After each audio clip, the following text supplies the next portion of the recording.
Hi, I'm Matt Mellis. I'm an aerospace engineer for NASA, and I worked on the shuttle program for a good number of years. And I'm here with my colleague today, Kevin Burke, who participated in the acquisition and deployment of the 30 or so clips that you're going to see in just a few minutes. Now, and Kevin, thanks for being here today. Glad to be here, Matt. What you're going to see is what I consider to be the best of the best state-of-the-art imagery on both film and high-definition video that the Space Shuttle program is capable of producing today. And not only does it serve a technical purpose, and we'll get into a lot of that detail as we get into the movies here, but it also serves as an enormous inspirational and educational aspect for all of NASA's stakeholders. There's a number of intents that we have for this production, and one of them is to pay tribute and commemorate the shuttle program, which has essentially been a 30-year program, and it's nearing completion as we go to final print with this production. We also want to pay tribute to the men and women that made all of this imagery possible over the years of different missions and launches that we've had. And also to give a view that not very many people see outside the NASA family of these fantastic pictures that are used largely for engineering purposes, and to let everyone on the outside of the NASA family have insight as to what goes on with the shuttle when it launches. I think this is a very moving set of clips that you're about to see. We're opening here with this somewhat stylized view of one of the launch sequences that actually is going to play out in the upcoming clips. And I've got a little soft focus on it, and thought we would open it up with a couple of fun facts about the shuttle. It really is an amazing piece of equipment. It has phenomenal amount of fuel that it burns over the 8 minutes during its trip to orbit. And when they get up there, in that short 8 minutes, they're going about 5 miles a second, which is a pretty spectacular achievement for a piece of machinery. So this is how it all happens. This is how the machine does its job, and the film speaks volumes.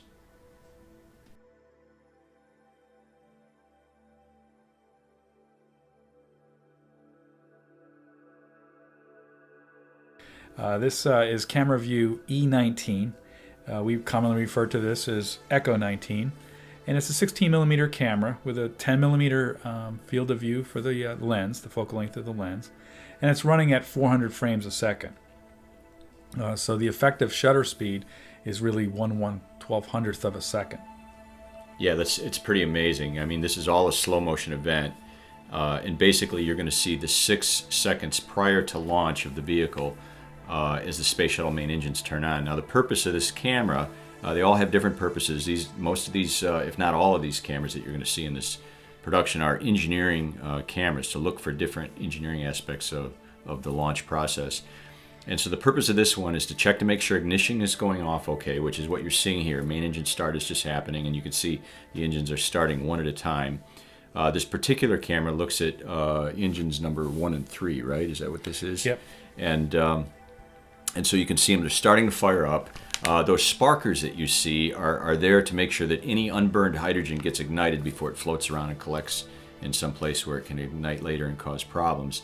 Again, you're seeing the engines sort of turn on here. And so we're roughly coming into about 5 seconds before liftoff. The computers are checking and validating that everything's A-OK. And there's a little bit of a pitch over that the whole vehicle does as a consequence of these engines thrusting off the center of gravity. And when the whole vehicle snaps back and is straight up in the air, the engines or the boosters ignite and the whole thing takes off. Great photography here. I mean, you can see all this flow phenomenon going on inside the engines. Now, the Space Shuttle main engines are burning hydrogen and oxygen, and I'll talk about some of the fun facts about that later on in some of the other clips that you're going to see. But here you can see the engines have stabilized, and everything is A-OK.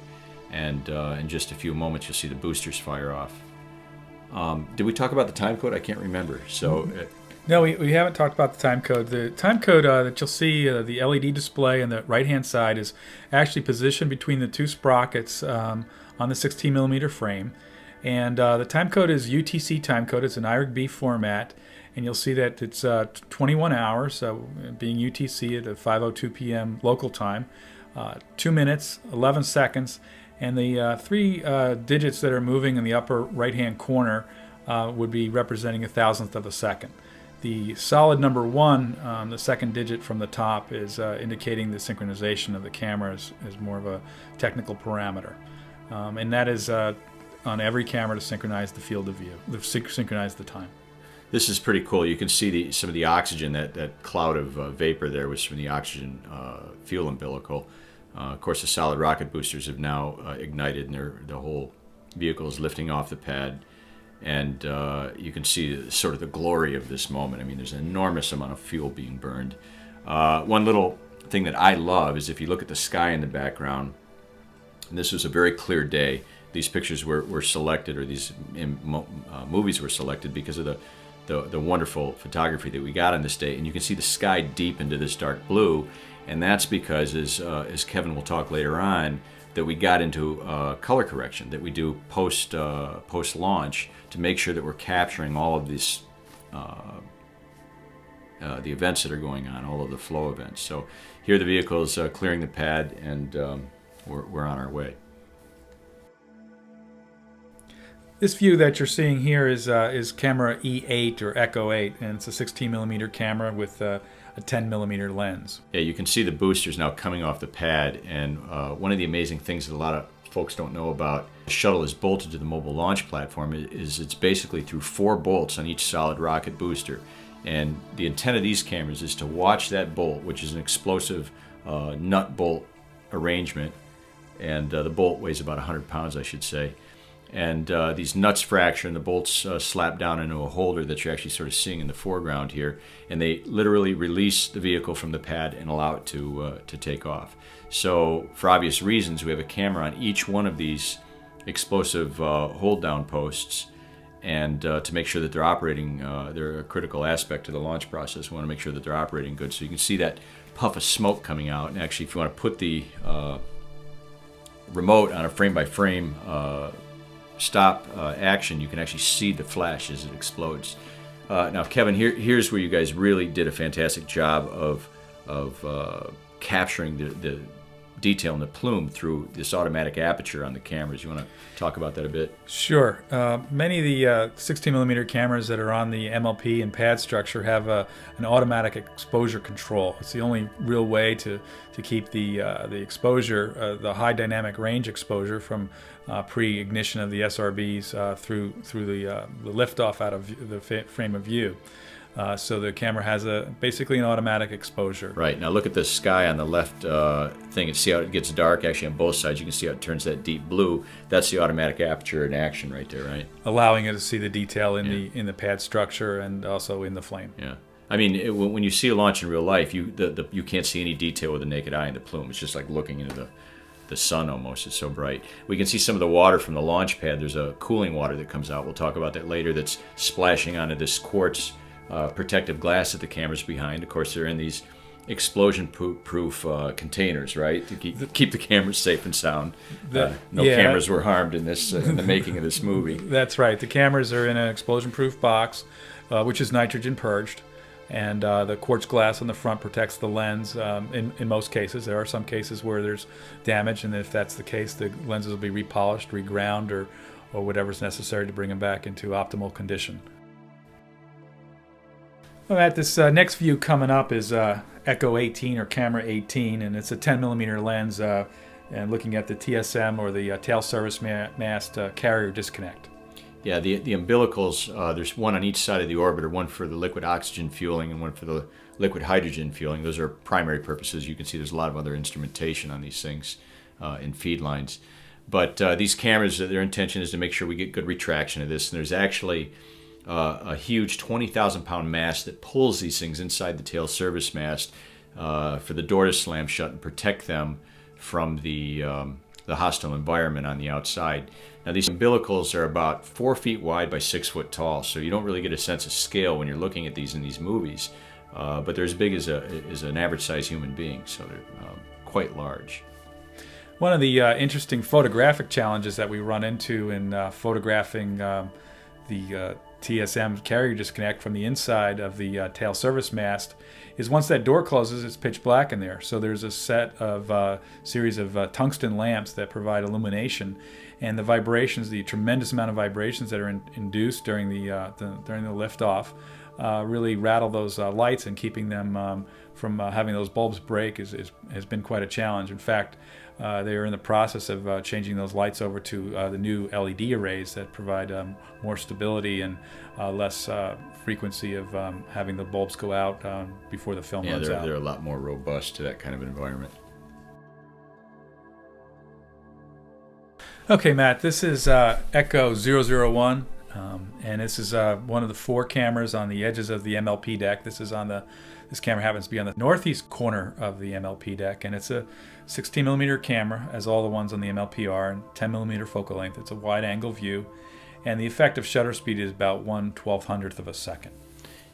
For our viewers, you can see that we pulled a little bit away back from the vehicle now. We're taking a little bit of a wider view. There's the SSMEs just firing off there, and you can see the plume in the background growing. In fact, if you look carefully against the plume there, you can see a couple of cameras.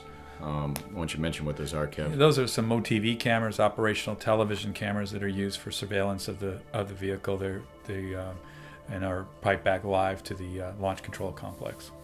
The signals. So the SSMEs are firing. You can actually see the launch tower on the right-hand side of the screen. And again, they go on for about 6 seconds. Computers are making sure that everything's working. And at T-0, those boosters are going to fire, and you'll see a big puff of smoke come out of the flame trench there, and it'll get sucked back down in as the boosters come off the pad. And these two sort of structures, one standing just to the left of the left booster and one standing just to the right of the right booster, are called rainbirds. And there's some piping sort of flat against the launch pad as well that sort of connect all these things together. There go the boosters firing. And all of this fresh water, 300,000 gallons to be exact, comes pouring out of those rainbirds and onto the launch pad to deaden the acoustic noise and cool the pad down. So that's where the water comes from in some of these camera shots. And here you can see the AEC, the automatic exposure control on the cameras, taking over as the booster plume comes into view, and allows to see the AEC allows you to see the detail both in the plume as well as in the vehicle and the structure itself. And you can also see very good detail on the deck of the MLP. Now, we talk a little bit about the purpose of each one of these cameras, and this one is to look for some structural anomalies on the vehicle, some thermal insulation failures we might have on the tiles or the blankets, etc., and how the water is getting dispersed on the pad. And also we're looking at debris, and actually you can see here that we've got quite a bit of debris in the field, and debris is a big concern for the shuttle folks, and we want to keep an eye on it to make sure we don't have anything that's going to threaten the vehicle. Now, Matt, you can see that this is this is camera Echo 4, E004. It's on the corner of the MLP deck, and very similar in field of view to the camera we just looked at. One of the things I like to point out is you can see one of the camera box enclosures we were talking about a little bit earlier on the left-hand side of the frame, right in front of the left SRB. Yeah, and in fact, as we mentioned earlier in the piece, there's about 125 cameras or so, actually more, that document any given launch. And so, for brevity in this piece and to make it watchable, we had to have a lot of film hit the cutting room floor, and it was really difficult for me to cut a lot of it out because I loved all of the footage. I'm a fan of each and every camera, but that little camera there didn't get its day in the shade. That film of the booster had to. We'll have to have that for the director's cut in the future. And just to give you a perspective, this camera originally captured this scene at 400 frames a second, so it's being played back at 24 frames. So it's about 1/16th of the speed that it was actually captured at, to give us a real-time view. Now you can see here how absolutely gorgeous the day was, and as we mentioned earlier, it was about 5 o'clock in the afternoon. So in the film industry, they call this magic hour, and there's no question about it that this is one of the best times of day to take photographs of the shuttle. You have these rich colors and just a beautiful blue sky. to sort of highlight all of this. So I find these pictures second to none in all of the launch imagery that's been taken. I should say that these boosters shed about 10,000 pounds of mass per second once they're lit up, and that's each, so it's 20,000 pounds combined. And you can really get the feel of that awesome magnitude by looking at these images. There you see a piece of debris on the right, sort of doing a ballet in slow motion there. This is some tie-down string from some water membranes under the SRBs that we'll talk about in a few moments. You know, teams go through this. This is engineering footage, and the teams go through this and identify everything they see in it. Okay, this is camera Echo 36, and this camera is located on the fixed service structure at the 255 foot level. We refer to the fixed service structure as the FSS. It's a 16 millimeter camera with a 16 millimeter focal length lens, and the effective shutter speed is about a 1/1200th of a second, similar to some of the other ones that we've seen. This is a long clip. In fact, this is probably the longest clip that I sort of chose for the production. There's a lot going on in here, but it looks a little boring for a while because those engines are on for a long time. So we're still at 400 frames a second here, right? Yes. Yeah, okay. So there you see the main engines igniting. You can see all of this water pouring into the flame trench. There's the big flash, the hydrogen and the oxygen lighting up. I should tell you that coming out of that external tank, inside there, the cryogenic propellants, liquid oxygen, liquid hydrogen, 750 gallons a second of liquid hydrogen is pouring into that engine cluster, and 280 gallons a second of liquid oxygen. All of these things being combined instantly, effectively instantly, to create this fantastic combustion process, burning 3,000 pounds of propellants to turn it into water vapor every second. And it's almost invisible when it comes out of the engines. So the engines are turning on now, and you can sort of see them glowing against the water pouring into the flame trench. That water's there primarily to deaden the acoustic noise and to keep things cool. And you've got a good look at the belly of the orbiter here. One of the purposes of this camera is to look to see if we lose any tiles due to the shock of ignition of the solid rocket boosters. Now, you're going to see the boosters turn on in just a couple of minutes, and you see those red sort of ribbed surfaces there inside the flame trench. Those are actually membranes to hold water, and those will get burned away, and you'll sort of see that in the film when the boosters fire. There you see them right there, and there's water in there that's sort of getting jarred loose and turning into steam. And I'm assuming, I don't know for sure, that it prevents sort of a recirculation of the exhaust at liftoff. Probably, again, acoustic deadening noise. And there you see those boosters firing off. If you look in the upper left-hand corner, you see the umbilical falling backwards there. And then look at how the Space Shuttle main engines are punching through that water in the flame trench. That's really cool. Yeah, it is quite a dramatic shot, and you can see the auto exposure control on the lens, as we've talked about on some of the other views, really helping to be able to see the detail on the SSMEs punching that hole, as well as looking at the plume from the SRB, and seeing the edge of the belly of the orbiter too. See, the SSMEs aim a little bit off kilt there, and you can see them hitting the upper part of the mobile launch platform as they rise off. Amazing that they capture all that detail in the SRB plumes. It's good stuff.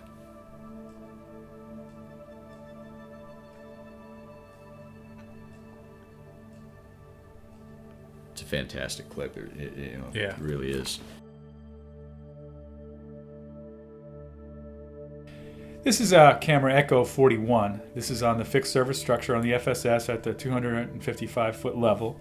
It's a 10 millimeter focal length on the 16 millimeter camera. It's a really interesting view, and Matt, you want to provide some more details about what we're seeing? Yeah, you can see the boosters have already fired, and this big umbilical structure that you see swinging back is actually very massive. The plate on the end of that is about 1.5 by 3 foot square. You'll see a close-up of that in a little bit. That's the ground umbilical to hook up to the venting for the hydrogen tank, and it's got some nitrogen and helium purge lines and some instrumentation to go with it. a pretty complicated structure. You get a picture of that in a minute. If you look at the MLP, or the Mobile Launch Platform, you'll see all the water coming out of the rainbirds under the launch pad. And again, our active exposure kicking in there and giving us a great shot of the plumes as the vehicle clears the tower. Look on the right, you can just see a tad of the SSME burning there, that little blue cone. Fantastic detail there, isn't it? Yeah, it's a great shot.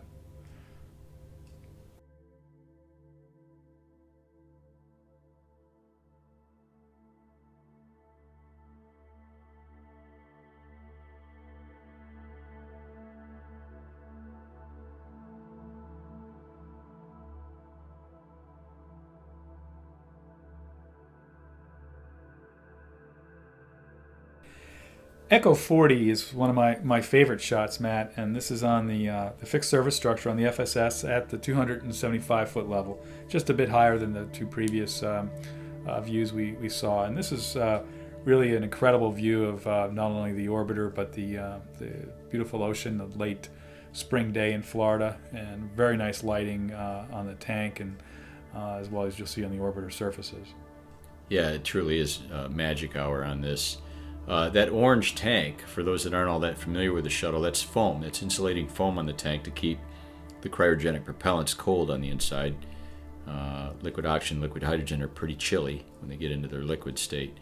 You can actually virtually look into the cockpit here. If you look carefully, you can see the ocean right through the window, just briefly there for a moment. Kind of fun. There's Discovery in all its glory. This engineering view is to look at any possible issues with the tiles or the thermal protection system on the vehicle. And look at that. Absolutely gorgeous. You can see some of the flakes of ice sort of tracking the vehicle as it moves upwards. Remember, as we mentioned earlier, that 3,000 pounds of water vapor a second is coming out of the Space Shuttle main engines on the back. It's pretty incredible, and it's virtually invisible.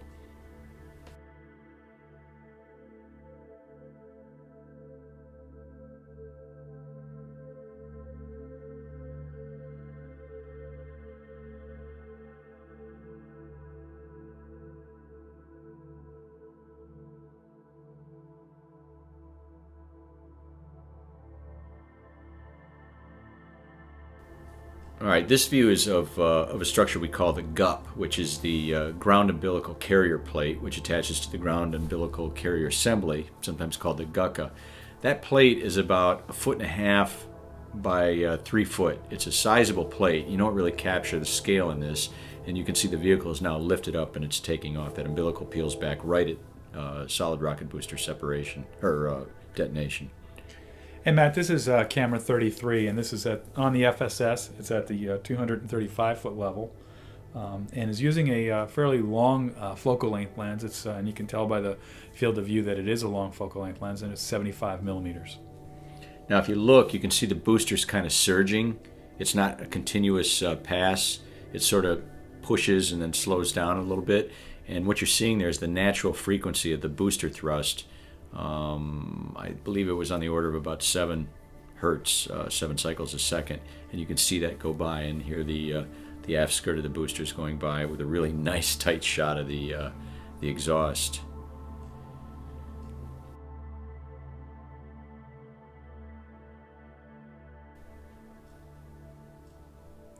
This camera view is on the pad perimeter. It's located at camera site 3. It's about 1,273 feet away from the vehicle, and it's the first in a series of the 35 millimeter cameras, which we'll be seeing in the upcoming sequences. There's a lens on here. The focal length is 500 millimeters or so, and the effective exposure is a 1/450th of a second, and the camera's running at 180 frames per second. Yeah, it's a beautiful shot, and this is going to, as Kevin said, first in the 35 millimeter shots. They're a little better quality because they've just got more surface area to put an image on. You can see the SSMEs firing and all in nominal operation here. And as soon as they pull away from the pad, you'll see the left booster in the background, centered between the two service tail masts. And just a gorgeous shot right there, looking at the steam coming off the SSMEs. And this is a fantastic capture of what remains behind after the vehicle clears the towers. You have all of this water and steam being pushed around in this amazing hostile acoustic environment. I mean, look at what's going on there. This is all acoustic noise and shock coming from the boosters and the SSMEs. Camera 63 is located on the pad perimeter, one of the camera sites. It's 1,270 feet from the vehicle, and it's using a 105 millimeter lens. The camera's running at 180 frames a second, and that's pushing about 630 feet of film through the camera per minute.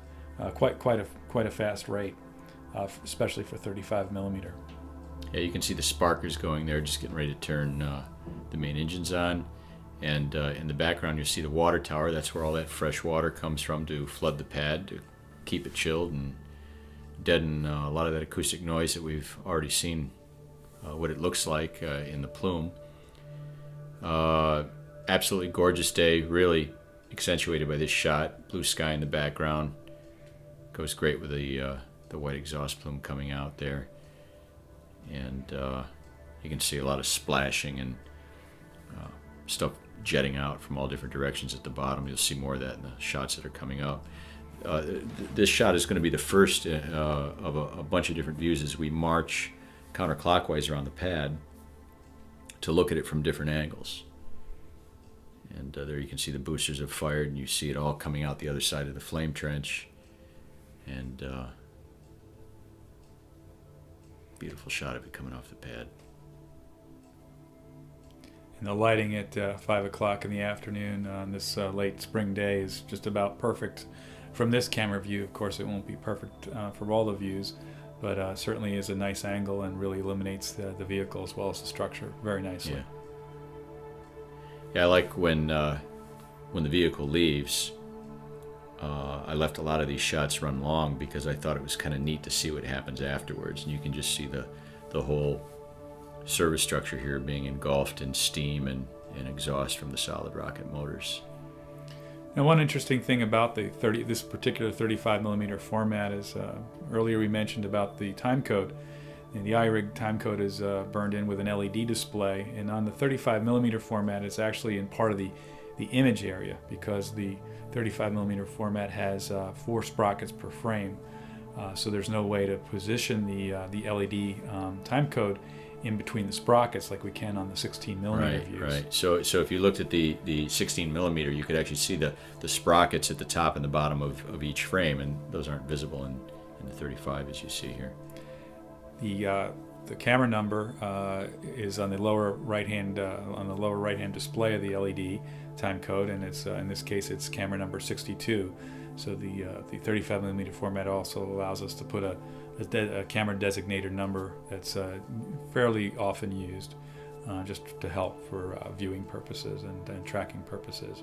This again is a 105 millimeter lens and is on the pad perimeter, approximately 1,270 feet from the vehicle. Look at the absolute force that all of this stuff is coming out of there. I've talked earlier in the piece about how much is coming out of the solid rocket boosters, 20,000 pounds combined, and then the SSMEs are losing 3,000 pounds of liquid propellants a second. And that really shows up here when you're looking underneath the launch platform. You can see that all of that stuff doesn't have anywhere to go, which is why it's vectored out on both sides, so it can be sort of safely directed away from the vehicle, so there's no rebounding or sort of backflow, so to speak. And one thing we haven't had a chance to talk about earlier is how the cameras are triggered. Currently, the camera's all triggered using the POX, or the photo optical control system, which triggers all the cameras on the pad perimeter, on the fixed service structure, as well as the MLP. And it's quite a sophisticated system to synchronize and trigger all the cameras based on the launch clock. Yeah, it's undoubtedly a very complex system to have all these cameras operate flawlessly for each launch. They're very important, if not critical, for shuttle launches, and it's an amazing achievement that all the men and women who work on this are able to do it with such a degree of reliability every launch. Another shot here is, as I said, moving around counterclockwise. You see the SSMEs, or the boosters are just firing, excuse me. And there you see the gut falling back, as we talked about earlier, the umbilical assembly.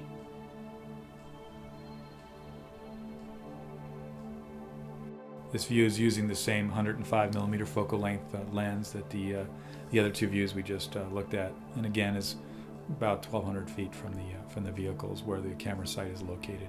You know, this was a really unusual day, because you just mentioned earlier that, you know, from all views is the lighting going to be as good, but this is about as good as it gets. I mean, each and every one of these camera views is well exposed, both from an engineering and a beauty standpoint. They're all very, very nice shots. And it's why we selected 124 to be the predominant content in this movie. There's the water tower, by the way, in the foreground. It's just about to get engulfed with the exhaust.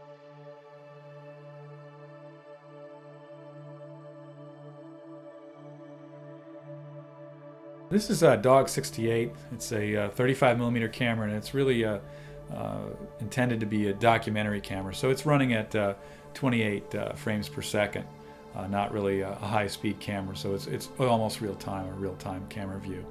It's just a really beautiful shot, and because it's a documentary camera, we're able to enlarge the aperture so that the timing block isn't taking up image area, and present it in its widescreen view, and I think it's quite dramatic.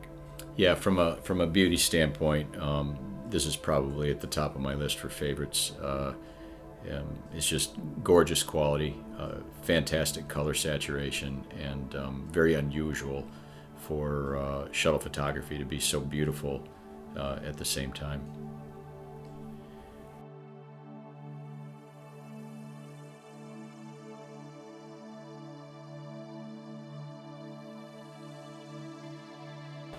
So Echo 55 begins our series of tracking cameras.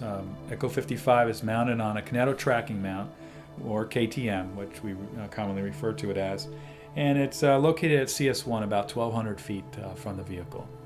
This is a nice shot because you can see there's a bit of a distortion cloud here that we're shooting through, and what that is hydrogen being burned off from the fueling system. They burn off any excess hydrogen to safely combust it, and so that's what we're seeing here, and it's really gorgeous as the vehicle sort of comes out of that and goes into its roll program, clearing the tower.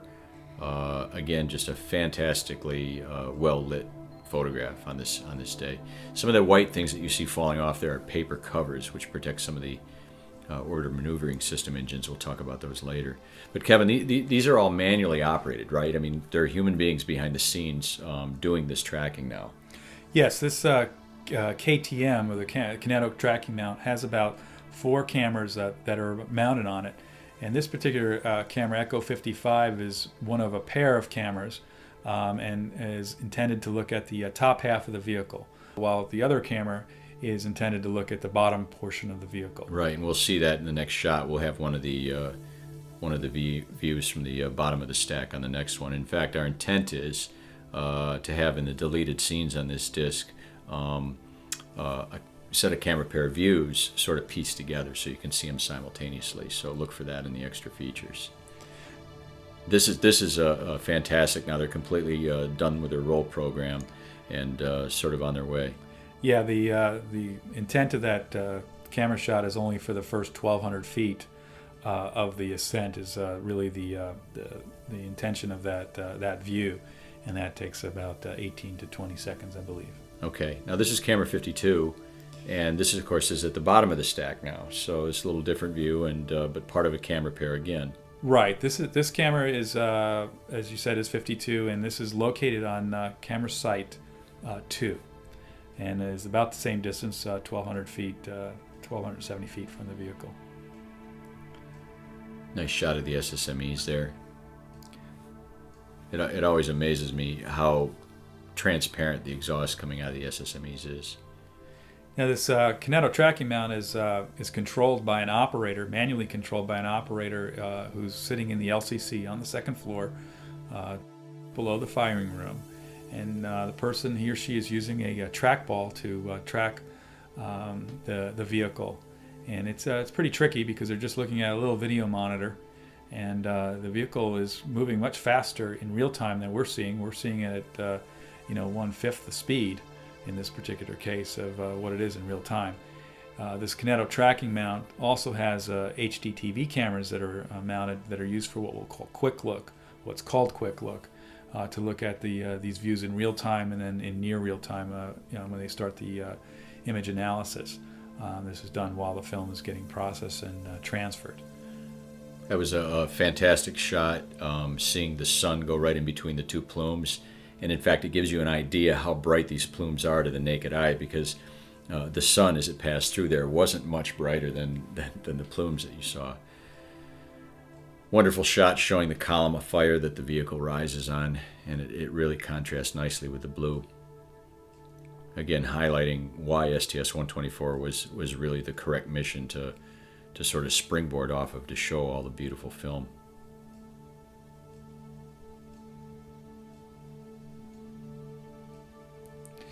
This is camera 57. This is at CS6, again 1,200 feet from the pad or so, and we're looking at the bottom half of the vehicle. As I mentioned earlier, the camera is mounted on a tracker. A KTM tracker has 4 or 5 different cameras on there, and this is the lower half film camera looking at the bottom of the vehicle.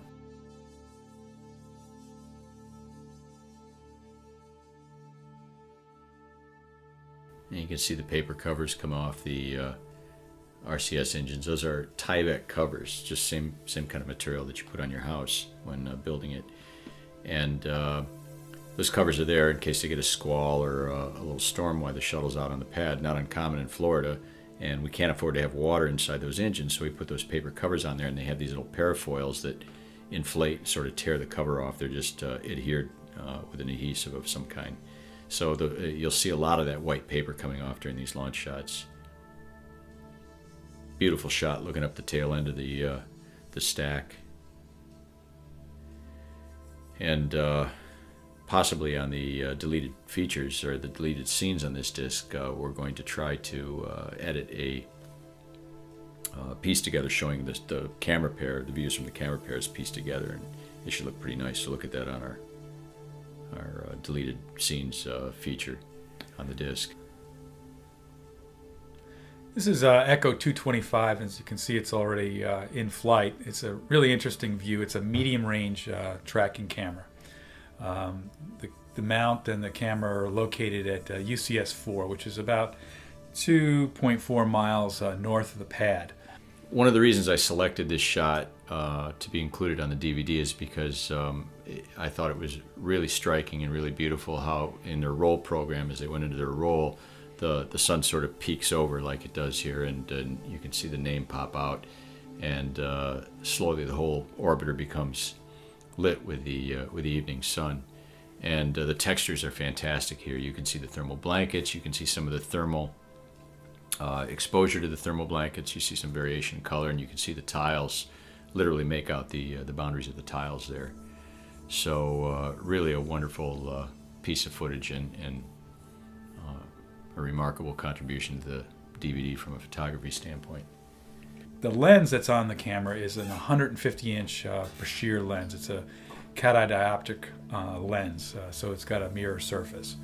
And it's about 4,000 millimeters focal length if you converted the inches to millimeters. Just to give a perspective, Matt, the weight of this lens is about 250 pounds, just the lens itself. It's a huge lens and really unbelievable piece of optics. You can really see a lot of nice textures on this shot too, on the booster. If you look at the forward part of the booster, you can see the access panels and that big line coming off of the external tank. That's actually the oxygen feed line on the external tank. That's where that 280 gallons a second of liquid oxygen are flowing through to the main engines. That feed line's about 17 inches in diameter, so it's a pretty beefy system. And I think another thing to point out here is that this camera mount is manually tracked. So the operator is looking through a bore sight at the camera site, launch vibrations going on all around him or her, and keeping that vehicle dead center in the frame. And it's quite an amazing feat to be able to do that quite so accurately. Yeah, they've done a great job of keeping on target every step of the way. Now they're getting a little further away, obviously, and you can see sort of the glow of those engines starting to come up against the bottom part of the stack there, as they call it, and lets you know that something's going on at the back end of that vehicle. So the next series of shots we're going to see is the views from the HD cameras. And in this particular view, this is from STS-114, Return to Flight. So this was in July 26th of 2005. And we're about 2 miles from the pad, just south of pad 39B here. And the camera is cocked at a 45-degree angle to enable maximum use of the 16:9 aspect ratio that is available with the HD TV cameras. Now it's important our viewers take a good look into the left window there. You can actually see Eileen Collins, who commanded this mission. You can see her suit inside the window. Absolutely amazing. And this is a first, right? This is a first in the program. We started using high-definition video after Columbia. And that was one of the first times we saw this level of detail in photography. That is correct. So this particular camera view is EHV 225. This was recorded on STS-117. It was in June 2006. And the camera is running at 60 frames a second, as all the HD TV cameras do. The orientation of the camera is cocked at 45 degrees to make maximum use of the aspect ratio of the 16:9 frame to get as much of the vehicle, Space Shuttle vehicle, in the frame as possible. This particular shot I chose because it's well exposed and it shows a beautiful sequence in the roll program, but you also get this really nice vapor phenomenon as the vehicle accelerates to higher speeds. And this is not always visible to the for every launch. It's a consequence of atmospheric conditions, dew point, humidity, etc. So I thought it was kind of a nice touch to this particular image.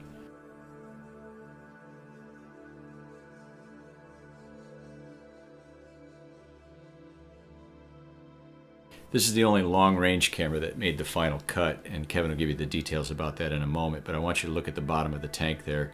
As you saw, it just sort of became engulfed in flames. And you should know that this is a normal phenomenon in a shuttle launch. What's effectively occurring here is the exhaust gases coming out of the SRBs and the SSMEs are sort of expanding into the higher vacuum as they head into space.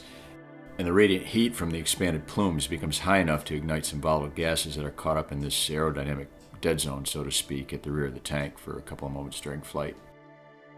But this is an amazing shot, Kevin, because it's from so far away, so why don't you explain what we're looking at here? Yeah, Matt, the camera here is located at a place called Apollo Beach. It's within Cape Canaveral National Seashore, and the camera mount is about 20 miles north of the pad, so it's quite a distance away. This is a Brashear 150-inch lens, again about 4,000 millimeters.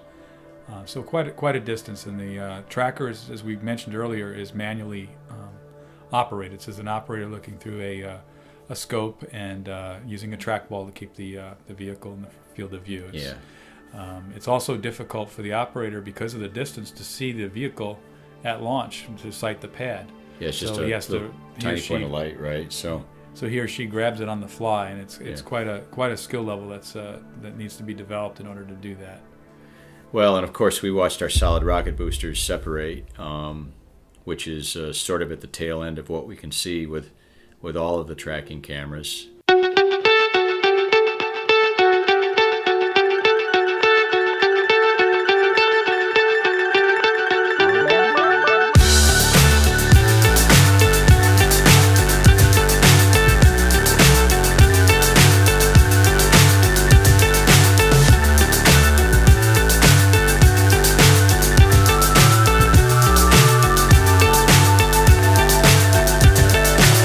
So high I'm hypnotized. What's up is down, what's left is right. Chasing stars and holding you. I can't see the end, but we'll see it through.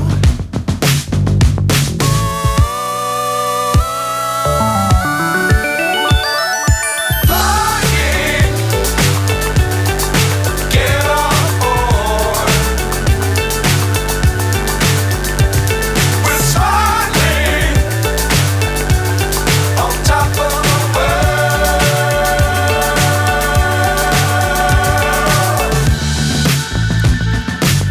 Dangerous times, don't fly too high.